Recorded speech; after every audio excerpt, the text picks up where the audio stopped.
পৃথিবীতে কিছু জায়গা আছে যেখানে মাটি আর আকাশের মাঝখানে শুধু জল বেঁচে থাকে। বাংলাদেশের উত্তর পূর্ব সীমান্তে এক জলমগ্ন রাজত্ব, টাঙ্গুয়ার হাওর, যেখানে আকাশ নিজেকেই পানিতে দেখে। এখানে দিগন্তের শেষ নেই, জল আর আকাশ এক হয়ে যায়।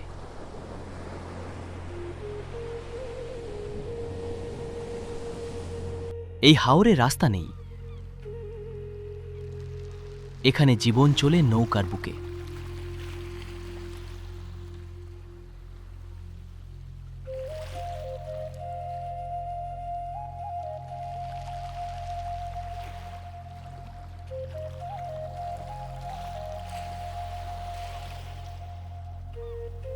সূর্য ওঠার আগেই শুরু হয় সংগ্রাম। মাছই এখানে জীবনের ভাষা।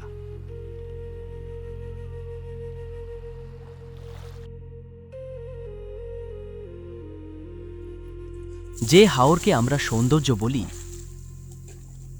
সেই হাওরই কারো কাছে বেঁচে থাকার যুদ্ধ।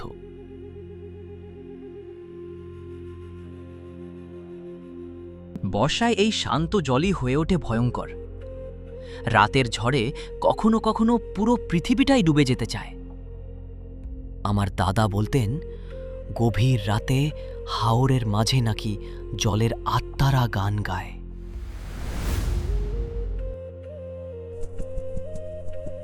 শীত এলে পৃথিবীর দূর দেশ থেকে পাখিরা ফিরে আসে এই জলের দেশে, যেন হাওর তাদেরও ঘর।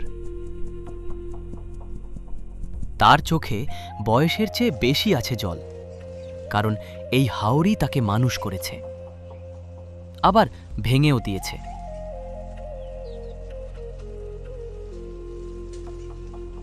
সন্ধ্যায় টাঙ্গুয়ার হাওর মনে হয় পৃথিবীর সবচেয়ে নিঃসঙ্গ সুন্দর জায়গা। রাত নামলে এখানে শব্দ ধীরে কথা বলে। প্রকৃতির সামনে মানুষ কত ছোট, টাঙ্গুয়ার হাওর প্রতিদিন তা মনে করিয়ে দেয়। জলের এই রাজ্যে মানুষ এখনও ভেসে বাঁচে।